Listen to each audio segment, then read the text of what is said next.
Who picked that name? I Oh, don't that's know. right, we did. I just hit the stream button on the other side, so we may have to, that's okay. We're going to catch up, but we're here. We're getting used to this. I'm engineering and hosting all at the same time, but again, we're live at lunch here. We have a fusion of amateur and pro baseball talk here for you with Tyler Werre from the St. Lunacritics. You can catch his podcast. You guys are doing weekly with JJ and Steck and Brandon. He needs a nickname. Yeah, we've got a few, but they kind of just don't make sense. I don't know. People would be confused, like, why do they call him the Gazelle? It's just. Does he run fast? He did back in the day. So he doesn't anymore. That's what you're saying. Not so much. You know what? I can't say because I haven't seen him run. So it's been a while. Yeah, well. He's been in Nashville. We haven't been doing softball, so I don't know. It's been a minute since you guys were in high school together, right? Yeah, like 12 years. Been a long time. It's funny. You mentioned that because Justin's been out now since 2016, and we watched this past week or last week. Forza Maltese won their first district title. So. Oh, very nice. Awesome. Big shout out to Coach Hill and whatnot. But hey, listen, St. Lunacritics Podcast. I lost track. Spotify, Apple Podcasts, and you get Google Podcasts. Google Podcasts as well. Yep. Listen on your favorite device. You won't. It's a hodgepodge of sports, pop culture, and just whatever suits their fancy. Yeah, we play games. We do drafts as well on all sorts of topics. So I know a few that we've done was we've done like a comedy movie draft where we just pick our best favorite comedy movies and go through, and then we try to have people vote on them and see who had the best draft of the comedy movies. And then we do the same thing for characters, actors, everything, and just try to switch it up, have some fun. That's cool, man. I like the podcast. I enjoy listening to it. There you go, folks. Check it out. Today, though, we bring in our fusion of pro baseball talk. We got some great topics here. Tyler wanted to bring up the central standings, the Cardinals schedule, how that's impacted the Cardinals and what we're seeing right now. You look at the schedule here, or the standings, I should say. And what is that? What are they? 5 back, 6 back? The Cardinals? Yeah. No. 3.5. 3.5. That's right. I was extrapolating incorrectly.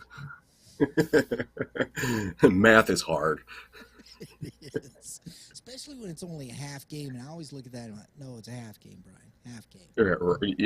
Yep. Really, when it comes down to the NL Central right now, as you can see, it's a 2-horse race, and I think that was predicted even before the season started, and I think we talked about that.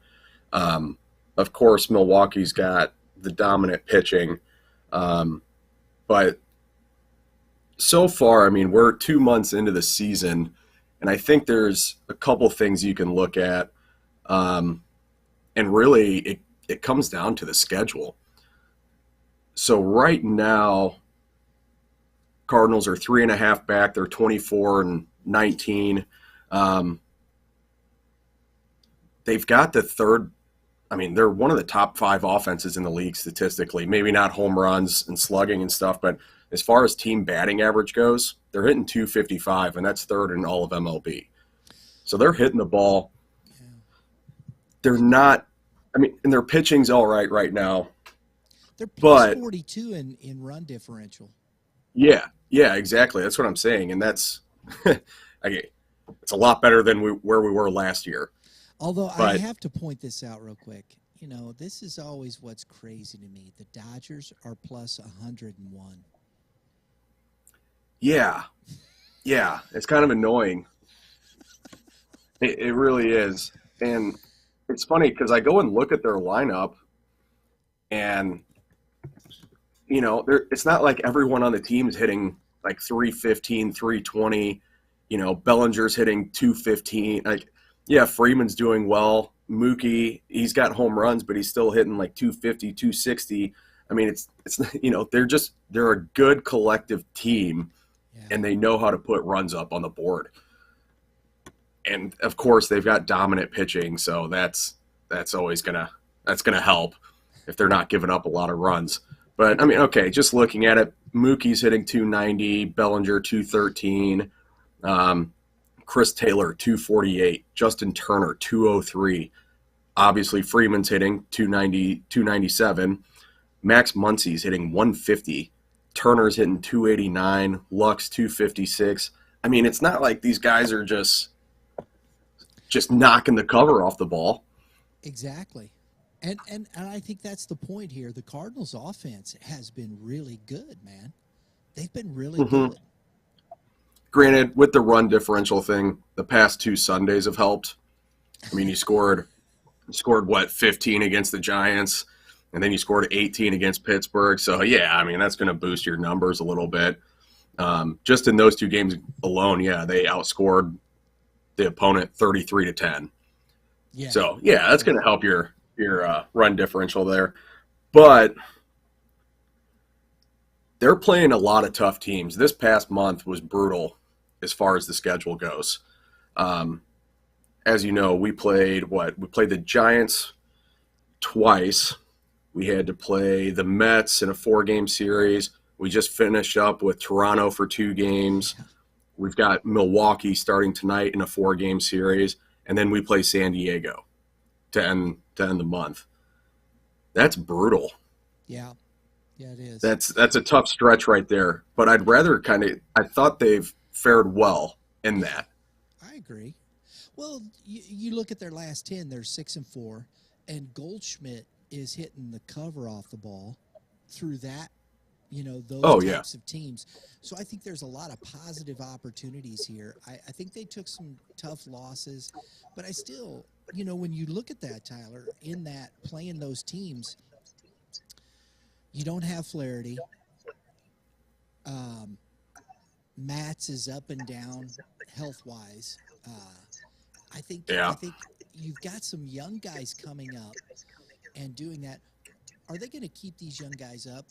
And how are they going to impact, you think, the squad that way? Right now, I think you have no choice. Brendan Donovan he's forcing himself into the lineup, and rightfully so. I mean, you have to play the guy. Right. He keeps hitting like that. Now it's where do you put him? Because we're kind of running out of spots. If you bring up Gorman, you've got Edman at short. Your outfield, well, I mean, you got Carlson, who's on the IL right now. O'Neill's on the IL right now. So you got Bader. But, I mean, Donovan can kind of play anywhere. He was playing right field the other night. He's played some left field. He can play shortstop, second base, jack of all trades. He can do it all. But when all these guys come back, then what? I don't want them to send Gorman down. I think Edman at short, Gorman at second. Leave it alone. Just let him play, man. Yeah, and I think we talked about it a couple weeks ago about the whole Edman to short thing and how it might be sketchy. Why would you want to move a Gold Glover to another position, especially one as tough as short? But, man, he's really stepped into that and looked really good. I don't know if you saw that diving play he made in the hole the other night. Yes, but, I did. Yeah, I mean, that made my jaw drop. I did not expect that from him. And then I immediately texted my buddies and said, well, DeYoung doesn't make that play. No. DeYoung doesn't know how to leave his feet. No. And you still have Sosa there, right? Yeah. Mm-hmm. I think you trade DeYoung to Podunk, City, and for a player to be named later and forget it. I was going to say, I'm like, Trade him for what? That's what I'm saying. They need a new washing machine or something? Like, Why don't you because fill who's going my to take that soda off? machine for the rest of the year? Yeah, you're right. Yeah, because JJ from the St. Lunacritics, he texted me the other night a screenshot, and it was like from the AAA Redbird saying, "Oh, Paul DeYoung went 3 for 4 tonight with a home run and blah blah blah." And he's like, "Oh man, he's back and stuff." I go, "Oh, slow your roll, slow your roll." I know he was probably kidding when he sent it, but I go, look at his stats in AAA so far. In 40 at bats, he's still hitting 189, and that was his first home run in AAA. Like that's not what you want to see. Every squirrel gets a nut once in a while. Right? Yeah. It's like in that same amount of time that it took DeYoung to hit his first home run, Gorman had already belted out like 12 home runs. You know, so I don't know. So what do you see schedule coming up, over the next they're talking about their next game. They're at home still, correct? They're still at home? I believe so, yeah. I think we're getting ready to play Milwaukee. Yeah, we're going to be playing Milwaukee and San Diego back-to-back at home. Yeah. So much for the schedule getting easier, dude. Well, this was kind of where I was going with all this because they've been talking about who are pretenders right now and who are contenders. And yeah, the Brewers are off to their best start in 40 years. They're on pace for 103 wins. But when you dive into it and you look at it, they've over half their games have been against the Reds, Cubs, Pirates, Nationals, and Orioles. That's pretty easy. Like their toughest game so far, they're playing San Diego right now, and then they've played like us, right, and we split that series. I just don't see them. I don't know. I don't see that pace keeping up. I don't think they're a 103 win team. Their offense, they're middle of the pack right now as far as like team average goes. They're hitting 234. Their on base as a team is 312. I don't know. Yeah, they've got the pitching still, but Freddie Peralta just got hurt, so he's out. Last time I saw, I don't think Brandon Woodruff was having that same year he was having last year. I think he's at a 4.76 ERA right now. Mm-hmm.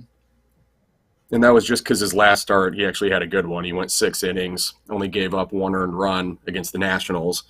But going into that game, he was at a 5.35 ERA.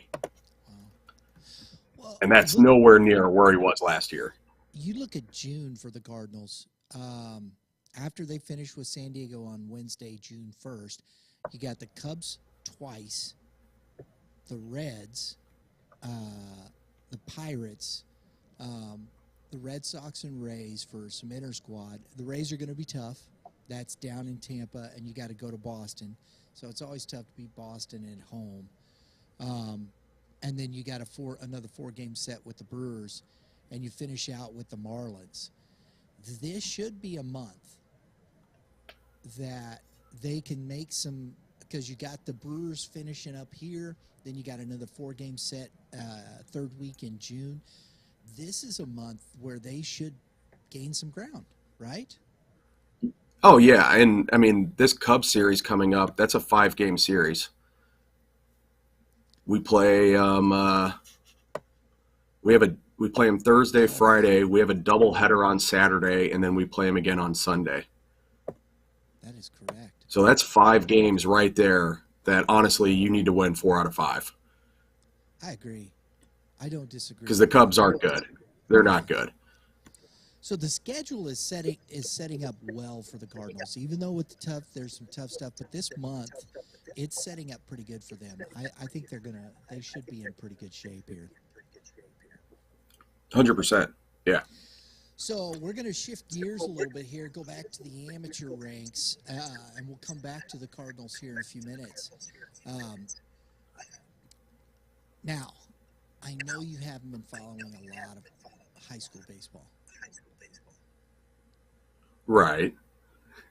Your Lafayette squad got bounced by your big foe there. You know that, right? Yeah, I think you were telling me they lost to Marquette, didn't they? And it wasn't really close, was it? You hate to hear that. What has happened to your Lancers, man? I don't think they've had a couple of good years, but overall they just, well, I think it's a down year. I mean, I can't say that they haven't been good, but Marquette, then went on to win the district, beating CBC in the championship game. Oh, wow. Mm-hmm. Yes. See, and that's the thing. Unfortunately, I just don't know. I don't know what the atmosphere, what anything's like right now with baseball, even just in West County with Lafayette, Marquette, Eureka. I'm not sure. I haven't been able to see a game. I mean, I haven't been to a game since probably like a year or two after I was done playing there. And I went and watched them up at Baldwin and Districts. Mm-hmm. And I think they got shellacked pretty good the last time I went and watched them play. But yeah, I don't know. I don't know what the feel is. Like I don't know what talent they've got coming up through there. I want to ask you something, and this to me is something that's very interesting when we talk about, because high school baseball in Missouri. I've been watching high school baseball over the past, well, quite a few years, but I probably am watching it more across the state than I ever have, really diving into teams and whatnot. When you're not that far removed, yeah, a little bit removed from high school baseball. You played with some big time dudes, right?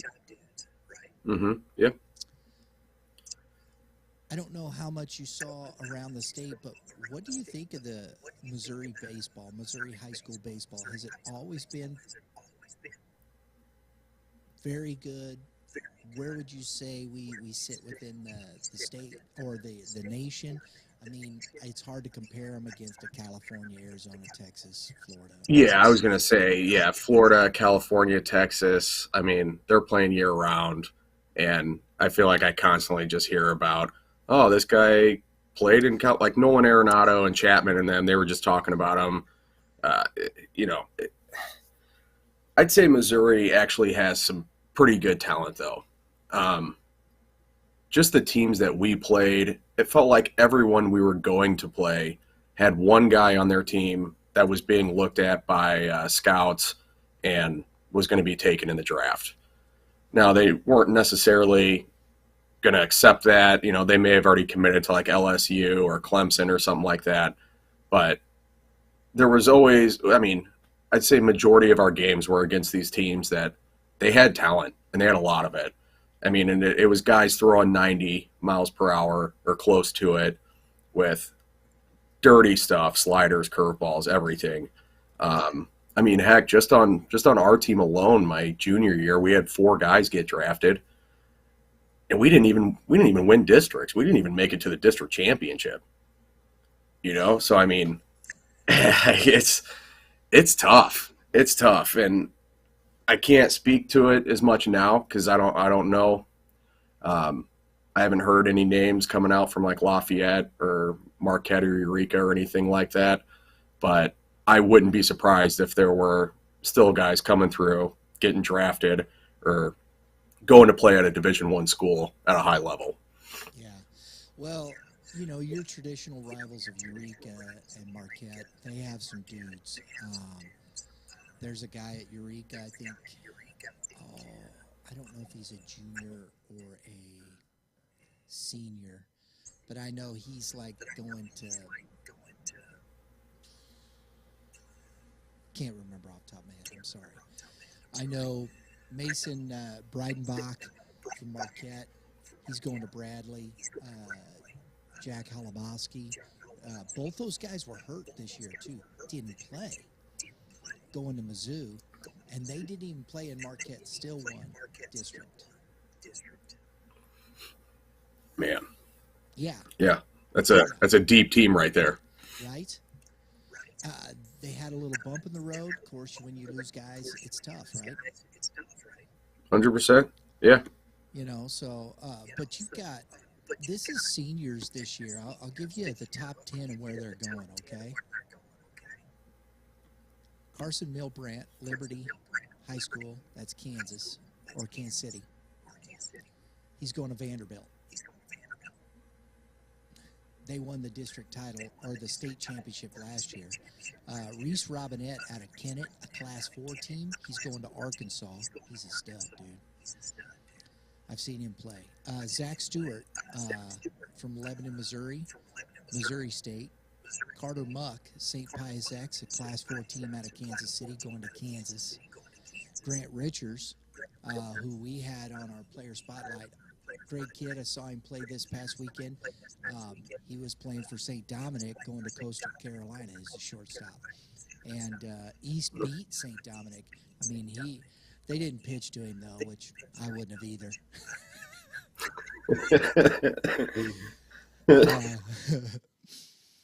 Hey, Aiden Herbley, Valley Catholic, the team also in the state playoffs, going to Mizzou. Jack Mosh, St. Pius X again out of Kansas City, going to Mizzou.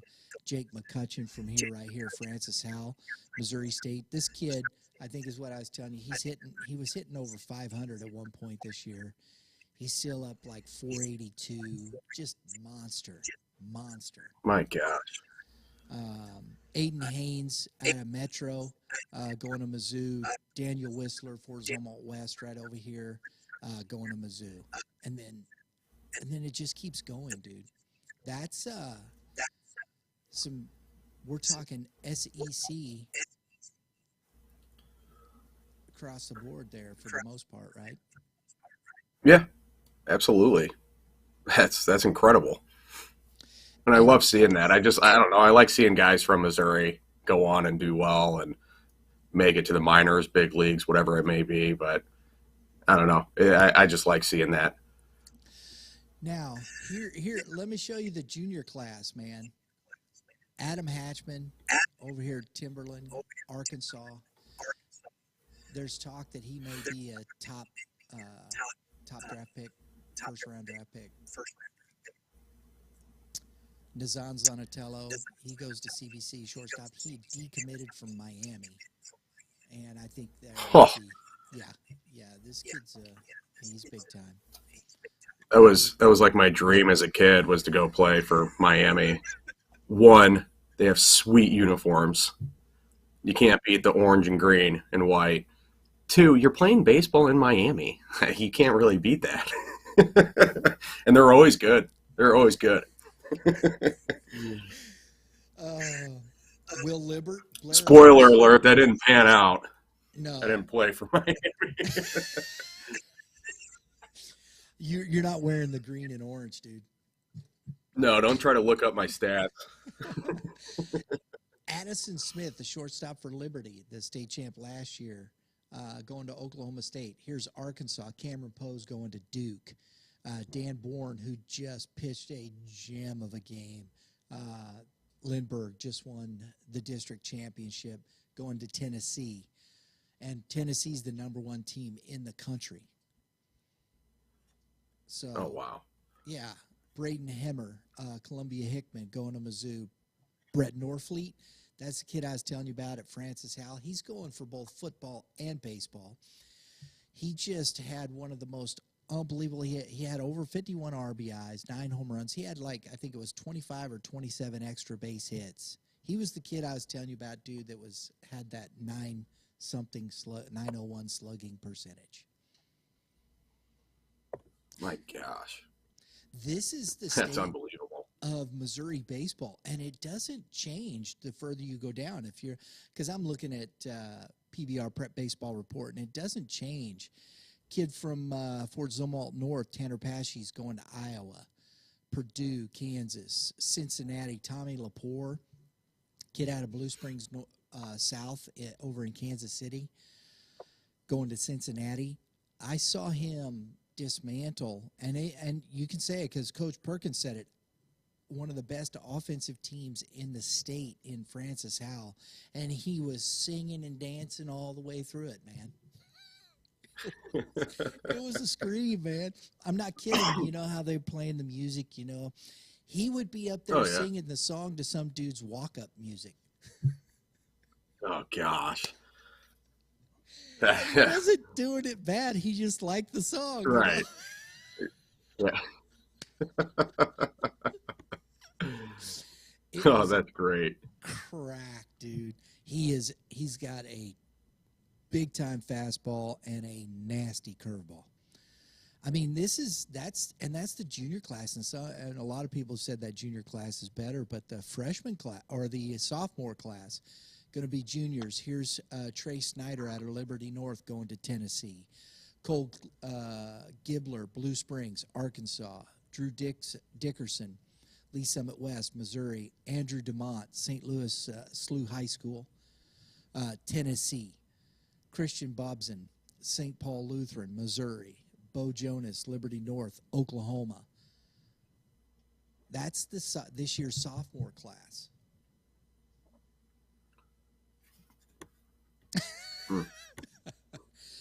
So when you start talking about Missouri baseball, high school, they are for real. There's a lot of great talent. And as I'm watching the high school, you got to get out, dude, and see some high school baseball. Yeah, I know. I've been talking with Soy for Baldwin Legion, and their season's getting ready to kick off here soon. And, yeah, I'm trying to get out to a few of those games because I want to see what the talent level's like right now, especially just in the Legion, you know, community anyway, because, you know, a lot of guys are playing club ball and whatnot. So I like to see the kids that are still going out, representing their post and seeing what type of talent there is. Well, we're starting here with Red Earth and YBM. We're starting to work with the Missouri American Legion Baseball, the whole state. So talking with Tom Rhodes and whatnot. We're going to start doing some podcasting that way with Legion Ball. So we're looking forward to maybe having you come in and your experience. And that's the thing, you know, you grew up playing ball in Legion, didn't you? I sure did. 5 years. Absolutely. Had a lot of fun. Played a lot of baseball, right? Yeah, it's probably the most fun I had playing. I don't know. There was just something different about it. It was fun playing for a team goal, trying to win districts, go to zones, go to state, go to regionals, go to the World Series. I mean, it was a blast every year. When districts rolls around, it's a different beast.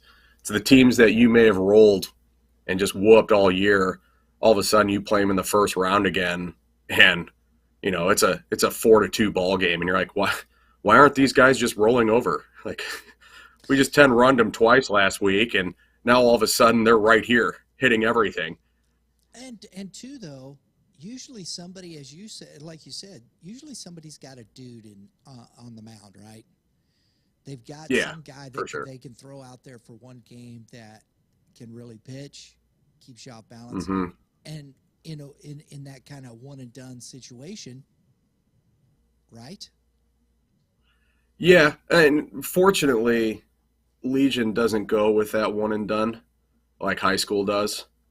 So that's nice because I always hated the high school way of doing it where you lose one game, you're done. It's like, this is baseball, man. Like, you can have just one bad day and you're out. Your whole season's just done. It's like, no, no.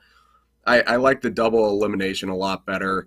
It makes it more competitive because, like you said, you can't just say, like, have one guy go out there, pitch a gem, and then, you know, they're done. No, you've got to have some depth. You got to have guys that can do it on a consistent basis, and the most consistent team, the deepest team, is going to win. That's why I kind of like the Legion districts a little bit more than just the regular high school districts. The they're trying. They've been talking about this because you got Class 6 and Class 5 now with just, they have 8 districts with 8 teams. And so they come right out of districts, which, you can't have everybody. I mean, Liberty and Liberty North, the last year's state champion and probably the number 1 team in the state right now, Liberty North, played for the district title. It was basically a state championship game. So one of those teams was out. And that's districts. It's the way it works, right? That is what it is. But going right to the quarterfinals, I would love to see them play a 3-game series right now. I think it would be great because you got Francis Howell Central, Fort Zumwalt East, Parkway Central. Who's got the depth at pitching? Who's the team that's going to grind that win when you need it, right? For sure. Absolutely. Yeah, I would agree. Like a 3-game series, that would be awesome. And goes exactly with what we were just talking about. Got to have depth. You got to have pitching. Most consistent team, the deepest team is going to win. Now, let's get into this subject real quick and then we'll finish off with the Cardinals and I just want to touch on this. And we won't spend a lot of time on this, but I wanted to ask you, Tyler, because like you said, you were talking. I haven't been out to a lot of high school.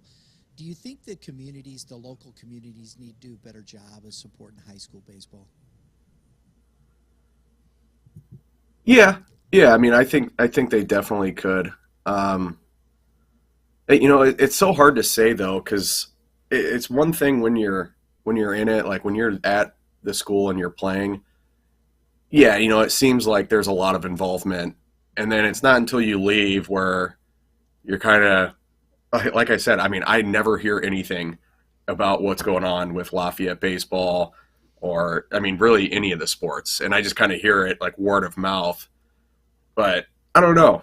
I wish there was something that they could do to just get more exposure for their players and just the teams in general. Yeah, exactly. Like there's that's what they've got to start doing. Right, yeah, I know you are, and like I think it's great because I do think these teams need to get out into the communities more and kind of spread the word of what their team's doing and everything. I get all my information through you basically because I mean you can go to Google and you can look this stuff up, but I mean who's going to really just the average casual person who's going to do that? Right. They're not. Unless there's something multimedia, they're online, it just, it's in their face. It's on YouTube, it's on a website, Facebook, whatever it may be. But it just, I don't know, just doesn't seem like there's anything like that right now. And kind of across the board with all the sports. I agree with you now because football and basketball always get a lot of love, right? In the rankings. Oh, yeah, football especially, yeah. Yeah, and that's why I was like, baseball's got to get some love. There's too much great talent here as we just looked at, right? There's too much talent in this state not to talk about these guys. And we have had some great player spotlights with guys going to big-time schools. Kevin Moulder with Prep Baseball Report's great with this. He fills us in. I got Matt Shadow, who's Midland base. They're contributors. Coach Perkins from Francis Howell, great contributor. We're getting some opportunities to stream baseball games. But I think one thing that you brought up, Tyler, which is a great point, are the, and you can look at these clubs, are the head coaches there's a different head coach at Lafayette than when you were playing there. Mm-hmm. Do those coaches are they getting out? Is there a way to reach out to some of these alums? I mean, you got Luke Voigt there. I mean, Lafayette's got a wealth of guys that have played big time baseball. And how are you? Is there a way to do that? Are these coaches keeping the program interesting with the alum and bringing those guys back and making it exciting not only for the player but for the community? I think they do. I think they try to, but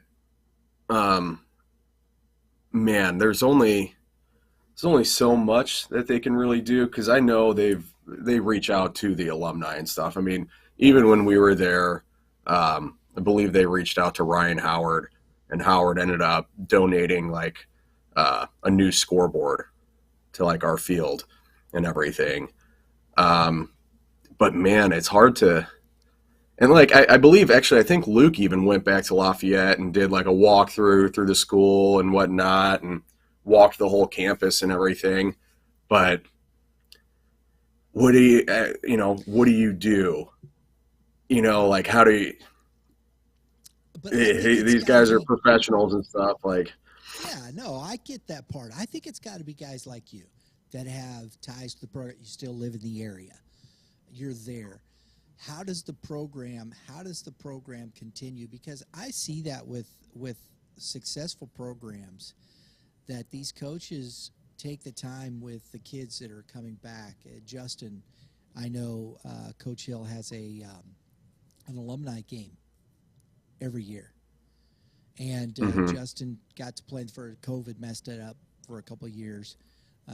But Justin played in it, went back. There was a lot of, he saw a lot of guys from way back, when, from 07 on through that have come back and are playing in that, see old guys, old friends, and people that, you played with. And I think that keeps the program, in the minds of players. And I think that's healthy. And it can also build within that community. Are you coming back? Are you getting the fans there? Not just, you want the students, but are you getting the local community? Where is your community, and how are you working to get those people there to watch the game? Yeah, and I thought Baldwin Legion did a good job of that, because they did a alumni game for years, obviously with COVID and everything screwing it up. Past couple years, it's been tough, but those alumni games were some of the most fun games I've been a part of, because we've got 40 to 50 alumni sitting in one dugout versus the varsity team for Baldwin, and where everyone's just talking smack. I mean, you may get to hit once or twice per game, but who cares, man? Everyone's out having a good time, trading the same stories that we tell over and over every time we see each other, and it was always so much fun. And then we're at the ballpark. I mean, game's been over, but we're still at the ballpark, and it's 11, 12, 1 in the morning. We're all just still hanging out, and it's a blast. And we look forward to it every year. It's always a lot of fun. They're trying to do something now, even if it's like an alumni softball game between Baldwin and Eureka, and just have everyone come out and just play a softball game, and just have a night of fun, get everyone back together again. I think that's, and it's something like that, something so little, but it can go a long way. It goes a long way with people. I agree. And I think the more that people can be aware of that, and how we got to keep sharing those things, getting word out, because I think across the board, I think baseball is probably one of the better sports in this state. Yeah, I believe that very much. For sure. Let's get to our last topic here. Can the Cardinals gain ground? And we kind of showed the schedule there at the end of that first segment.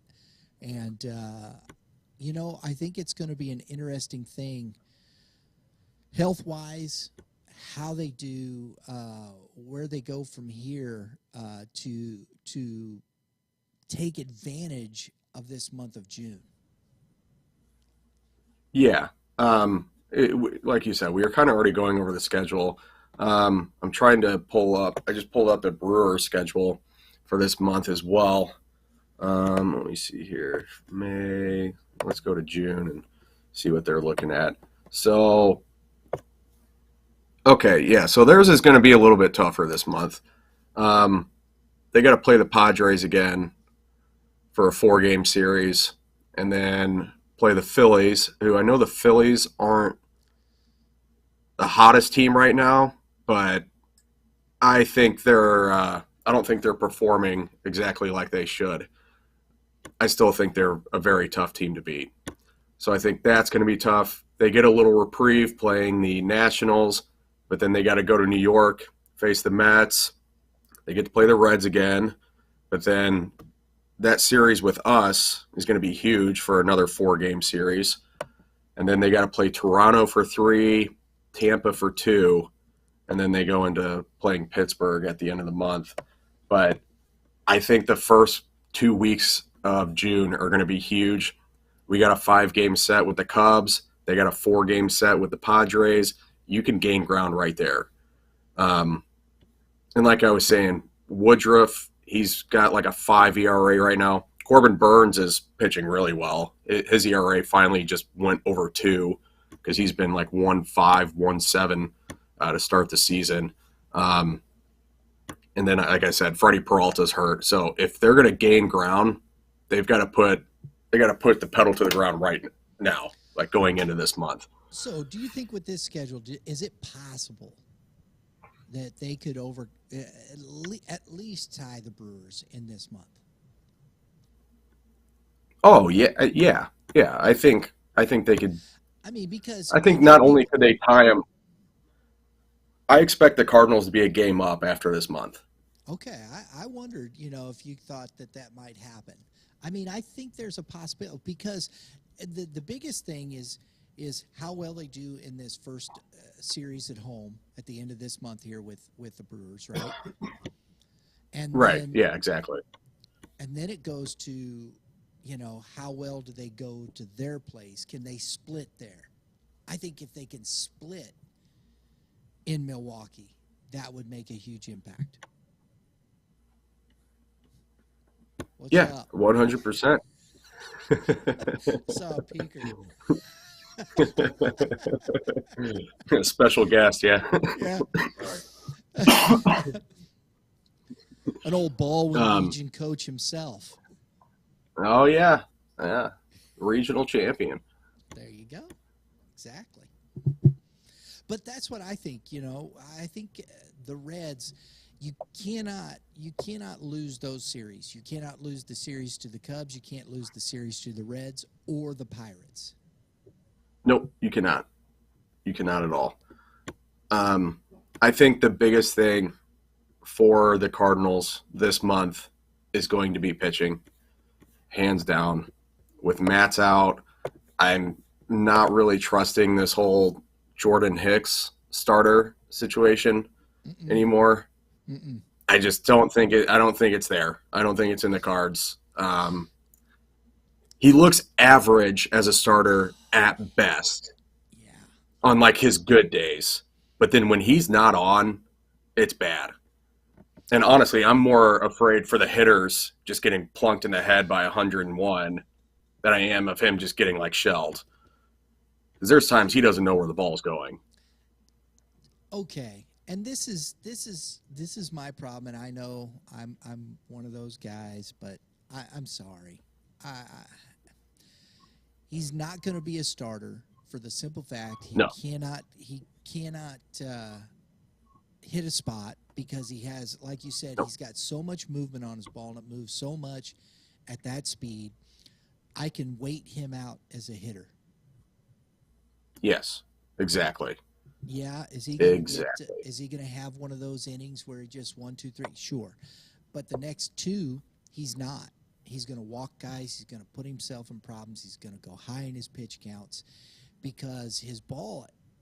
Now, if you bring him in for an inning and they're pressing, they've got to score and they've got to do this. That makes a whole different scenario.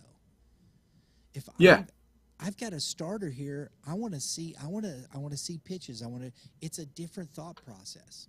Yeah, I was going to say, because if I'm the manager of the team and I know he's the opposing starting pitcher, I'm just saying, just wait. Do not jump at first pitch, anything. Make every count go deep because he's going to throw you balls. I guarantee it. He's going to. And like you said, wait it out. He'll be at 60 pitches by the 3rd inning. And if he's then you're into the bullpen.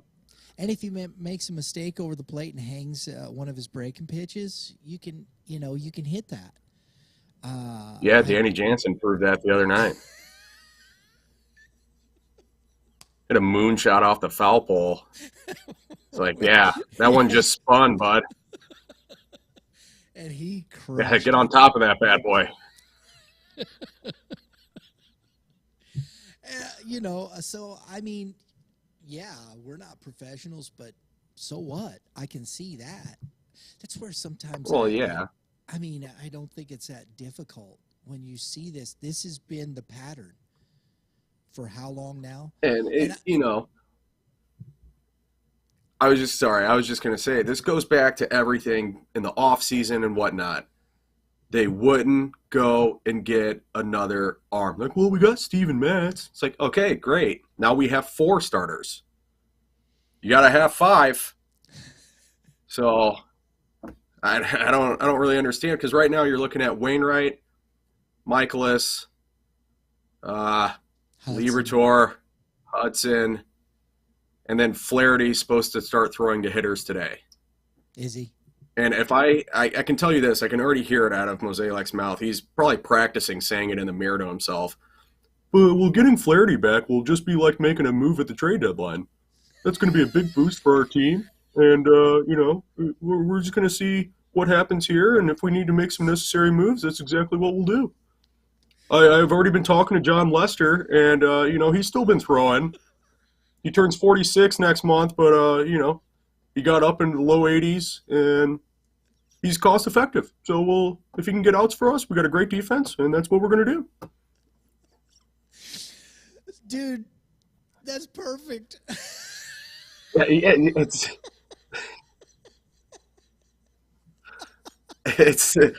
I've been listening to Mo just way too long, and I can't, it's not even hard anymore. It's textbook. It's exactly what he's going to say. You know what's hilarious though? Do you think he plans on a pitching injury at the beginning of the year so he can do that? Yeah, so he doesn't have to go spend money on it. He's just like, yeah, this is what we're going to do. You're going on the IL this year. Yeah. We'll save you for the end of the season. and is Liberatore, is he going to stay up? That's the thing. Because I think he's going to let him get some starts. I think you got to put Hicks back in the bullpen. It gives you another arm in the bullpen. That's great. Gives you a little more flexibility because guys aren't going as deep. And if you got that, if you're trying to save that, if you're 6, you got an extra arm in Hicks, you get a little more out of it. Boom. Right? Yeah. That's all I'm saying. Yeah. I'd prefer if they just kept Liberatore up and let him kind of try to figure it out in the major leagues. Now, if he just, implodes and as an 8 ERA after 3 starts, yeah, obviously, send him back down. But, I'm not going to judge his 1 start against Pittsburgh and, hold that against him. The kid's, 22 years old? Yeah. Let him get his feet wet a little bit. Let him get 2-3 starts before you make a rash decision. Yeah. You have no pitching right now anyway. What does it matter? You send him down. Who are you going to use? Right, exactly. What else you going to do? What is it?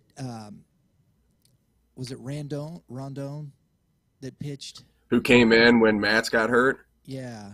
He didn't pitch bad. Yeah. He pitched pretty good. No, he didn't at all. He went, I think he went 5 innings. Yeah, he looked pretty good. So I think there's some possibilities there if you don't want to. I think, they're just giving Liberatore. I honestly, though, I do think Liberatore will get a few starts and go back down. I think you'll see Rondon again in this, and, they're going to wait it out. Might see Pujols or Yachty get a couple more innings just to save some arms. Why not? Hopefully we can get some big leads or we're down big. But honestly, I'm ready for Helsley to take over as the closer. He should. That guy is lights out. He is lights out. Yeah. It's kind of ridiculous. What a jump he made from last year. I thought he was decent last year, but this year he's stepped up to the next level.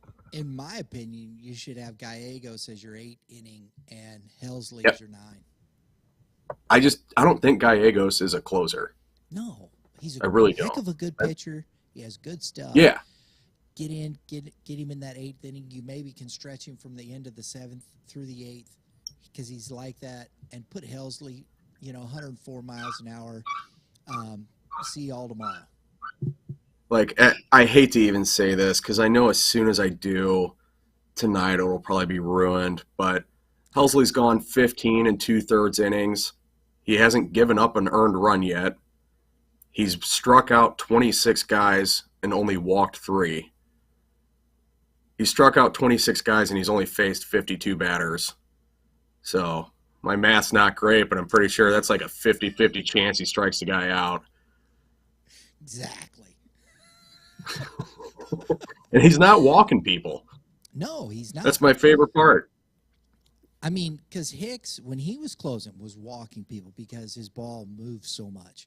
Helsley, he's got good movement on it, but it's just 104 miles an hour. Here, hit this if you can. Yeah. Maybe Vlad Guerrero. You know who I actually like, and he's young, but I think he's got a lot of potential, is that Andre Palante. Yeah, he's been good this year. He hasn't been bad. He came in the other night in that Blue Jays game, and he walked 2 guys with the bases loaded, which wasn't ideal. No. But I get it, though. You had to see, because he had been pitching well before that, put a young guy in a high-pressure situation, see what happens. You probably could have went Helsley there and got out of it, but, I mean, you didn't expect him to just go in and walk 2 guys. I just have this this thought process at the major league, and it's everywhere, honestly. And we'll finish up. I want your thoughts on this, and we'll put her to bed. Well, we won't put her to bed. We'll go eat some lunch. All right. I think pitchers are so worried about contact and this and that and miss. We pick and everything's. You're trying to get guys to chase. I don't know how many times I see guys go up and aggressive early in a count, and it's like, it's 0-2, and then walk somebody. Yeah. And they try to nibble. They try to be too cute. These sliders blown away off the plate. It's like, I don't know, bust them in off the plate with a fastball. Keep it close. How about pitch to a little bit of contact? I understand it's the major leagues, but it's still baseball. Yeah. And I think I agree. We've gotten away from challenging. I love it when I see a guy comes up and goes, here's, and then on the other side of that, you'll get to that 0-2, and then it's a 10 pitch at bat, and he finally goes, here's a fastball, see if you can hit it, and the guy strikes out, and like, you could have done that like 5 pitches ago, dude. Yeah. Save some pitches, bro. Like, I really wish everyone would just sit and watch Wainwright. Really watch him pitch. Because the guy's not going to blow anybody away. But guess what? All of his pitches move. None of them really look the same. They've all got a little bit of movement on them. And he gets people to pop up and hit ground balls. Yeah, he's going to strike some guys out here and there. But no, he pitches to contact, and he pitches efficiently and effectively. That's all you really have to do. Like, he's proving that you don't have to throw 95 or, heck, even 90, and you can still get outs and be effective. That's what I mean, dude. I think we've gotten so enamored with 98 that it has taken away the art of pitching. Yeah, like, I don't even care anymore when, like, a reliever comes in, like, wow, he threw that one 100. I'm like, yeah, so did, like, 100 other guys. It's normal. You see it all the time now.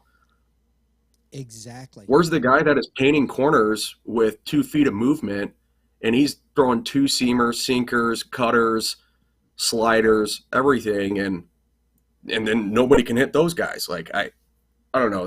Like you said, the art of pitching is kind of just falling by the wayside. They're not really even pitchers anymore. I really just think they're throwers. Mm-hmm. Yeah. That's what I thought Helsley was. I thought Helsley was a thrower for the longest time, but And honestly, I think the velocity has created a lot of the arm problems. I think guys, Yep. they don't have as long to go because I mean maximum velocity. That's it is what it is. I'm not saying good, bad, or indifferent. It's just what I think. Yeah. No, I mean, look at DeGrom. You can't just consistently throw 102 and expect your arm to just not fall off. You can't be 100% max effort all the time. Right. Like, DeGrom would be just as good if he threw 95 and was painting the corners with his stuff, and if he was throwing 100. Well, and then he probably would be able to pitch more because he's not throwing as hard as he can all the time. And I get tired of it. You know, what about Tom Glavine? You know, and like, well, he's that left-hander. You know, those lefties. There's guys that throw from it. Because what about Greg Maddux? Jamie Moyer pitched till he was like 90, and that guy was throwing 81 miles per hour in the league. Like, I mean, yeah, he was still getting out. I like to watch Hendrickson, the guy from Chicago pitch. Kyle Hendricks. Yeah, Kyle Hendricks. He sits at what 88, 89. Mm-hmm. Good movement, great changeup. He will, you know, he's not gonna have that, you know, sub 1 ERA or sub 2 ERA. So No, go hit. hey, he gets the job done. Yeah. Yeah, he's going to give you 6, 7, 8 innings even, and you know, as far as I know, he's been pretty healthy.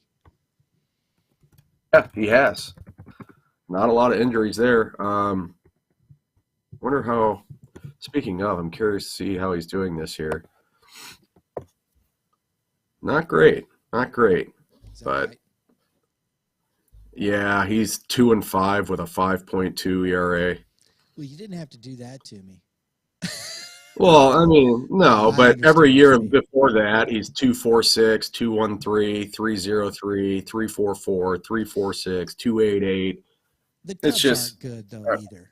You know, no, they're not. here's always, and this is why people look at that and they go a 5-something ERA. Okay, but you have to understand that a guy can get on base. You got a couple guys get on base. Okay, you throw a ground ball and the guy boots it. Those are earned runs.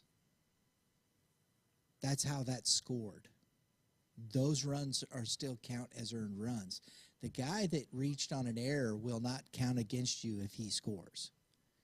It's the runner that reaches by an error that doesn't count against your ERA.